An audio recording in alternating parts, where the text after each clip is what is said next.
is the finest comedic actor of his generation, correct? Maybe. No. He's also shy. He's in Rules of Engagement on Monday nights at 8:30 on CBS. Take a look at this. Well...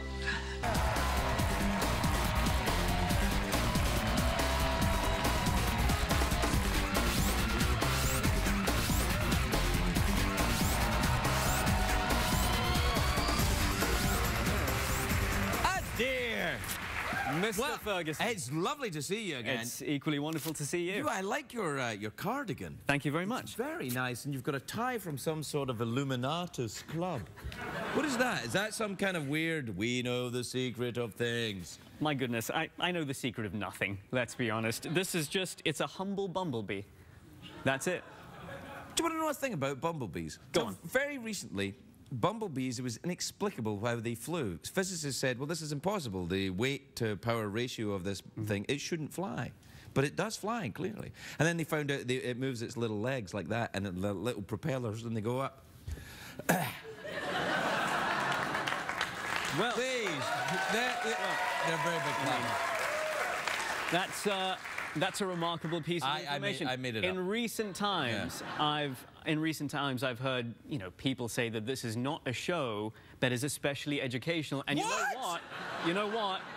They're wrong. They are wrong. Hey, your accent, even although you're a South African, it sounds a little bit like you spent a little time in London at some point. Mr. Ferguson, Yeah. I did actually spend a bit of time in London. You sound a little bit London to me. But you also, Craig, you spent some time in London, didn't you? Well, not a lot of people know that, but it's absolutely true. I did spend a little time in North London. North London, that's where I spent some time too, Craig, North London. North London? Which part of North London? Finsbury Park. Finsbury Park, very nice to have a music festival in Finsbury Park. Every summer I saw the Pogues up there. I'm amazed they're still alive. Absolutely. Whereabouts in North London were you, Craig? I was in Islington, just west of the ancient borough of Hackney. Very nice, very nice. I used to stop by the old Angel Stadium over there. Angel Station over there, that's what I meant. Yeah. That's right.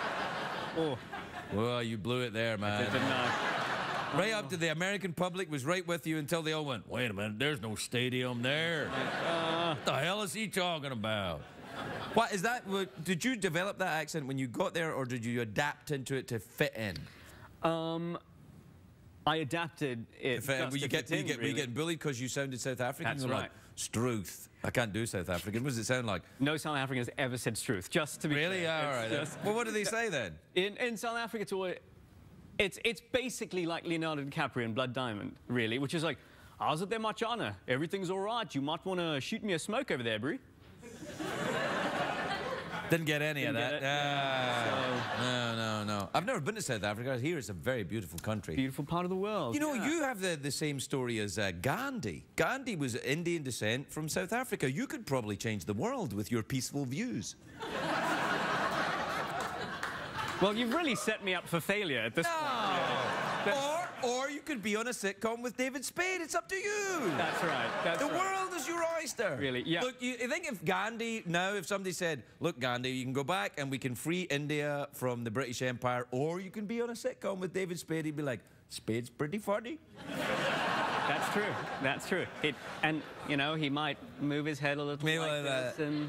That's a real thing, though. That's a real thing, yeah. Yeah, I think, isn't it? Because it's... a real thing, yeah. Yeah, it's... You know, I think it's rude to say no or something, and then it became like that. It became a thing, though. It became a thing, yeah. Well, Am I making that up, or is it true? I don't know. I'm really still reeling from the fact that I could have shot for Gandhi, but ended up with David Spade. No, you mustn't concern yourself about it. It's just one of these things that happens. It's one of these things. I gave away a rubber duck to Zooey Deschanel tonight, and I probably shouldn't have. Well, would you like to talk about it? You seem a little... I'm all right. I'll be fine. Are you in therapy? Are you in therapy? No. No, I myself... Well, let's get you into therapy now. Why do you hate your mother? I was going to say something, but then I realized there's a very real chance my mother might watch this, and now... And then she might think I actually do hate her, when, for the record, I don't. This is denial. You're familiar with that. But we are at the first stage. We're at the first stage. You're absolutely right. So let's step back a little bit. When did you start touching yourself? I mean today. I'm sorry, this is terrible. No, the thing is, the answer was 5 on both occasions. 5, yeah. Regardless, it was 5. Oh, 5 so years it's of either age 5 today and 5 or this 5 morning. years old. Yeah. So... I can't believe you're clapping that. You asked me a question. This is effectively a therapy session. Right. I thought I need to be honest. Well, I think that's good. Therapy's only going to be of any use to you if you are Exactly. honest. If I'm lying to you, you can't help me. Right, that's exactly so. All right, so how about those big weed cigars that you like to smoke? I watched the segment with Zoe. Yeah. You're not doing this to me as well. All right, no, I'm not. That being said, just before I answer the actual question, because again, I feel like I should, how many immigration officials watch this show? Because I'm not a citizen here. I don't want to do anything that could get me kicked out of the country. Well, since I became a citizen, I think very few immigration officials watch the show. All right. I think when I became a citizen, they went, dang, that one got away, let's move on. You know. All right, fair enough. Well, would you consider becoming a citizen? I mean, if the country would have me, absolutely. Oh, I think we'd have you. I think we'd be very happy to have you. What? Thank you. That's very nice. Thank you. Yeah. I don't really know if the crowd really wants to have me or if they just saw it as an opportunity to clap. Oh, come on! They saw a window to clap and they clapped. Yeah, you might be right. There you go. You might be right. You have to get a tattoo as well. You don't have to. I just feel you should. I watched your Super Bowl special. Yeah. On the telly last night, and I actually for the first time saw the tattoo in its entirety. Oh, this one, yeah. It's pretty spectacular. It's only one. I got 5 now. 5? 5 tattoos, yeah. How? You know why? Go on. I have to keep reminding myself that these don't own me. Do you know what I mean? Fair enough.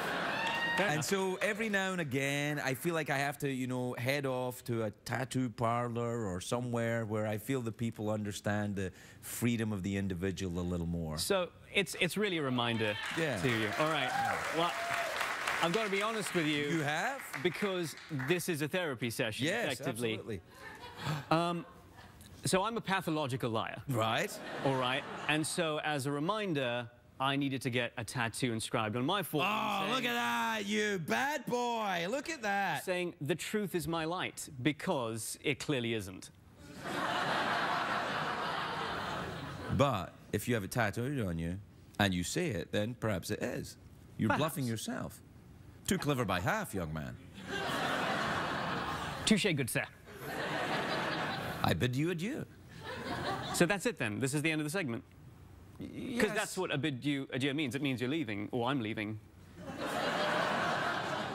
We could both leave and let the skeleton wrap it up. Anyway. Would you like to head off together? Well, yes, that'd be lovely. I mean, you've... All right, then. Great. Terrific.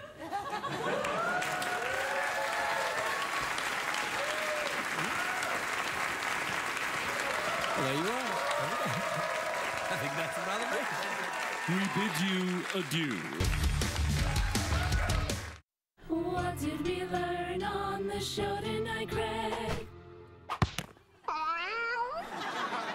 Before we have some fun clapping, I want to just, because let's face it, hearing a studio audience clap on a TV show is something you just don't get anywhere else. But I'd like to point out, I know I'm standing very close to the fire and it's very hot, excuse me, and I don't want to get burned, but I see we haven't been doing much tidying up since Christmas. And look whose it is. It's Regis's Christmas stock. What the hell, man? It'll burn now. Well, let's get out of here then. You want to... Yeah, I bid you adieu. Adieu to you. Tomorrow night, everyone.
nice, and you've got a tie from some sort of Illuminatus club.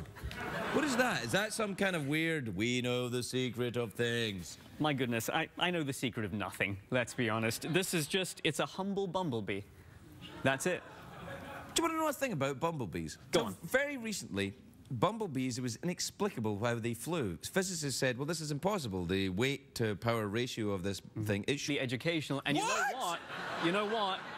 They're wrong. They are wrong. Hey, your accent, even although you're a South African, it sounds a little bit like you spent a little time in London at some point.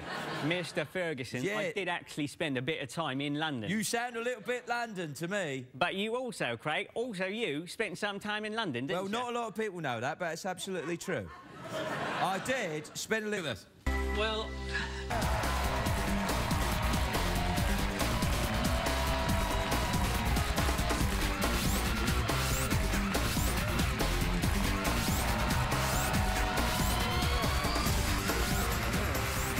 Adhir! Mr. Ferguson. It's lovely to see you again. It's equally wonderful to see you. I like your cardigan. Thank you very much. It's very...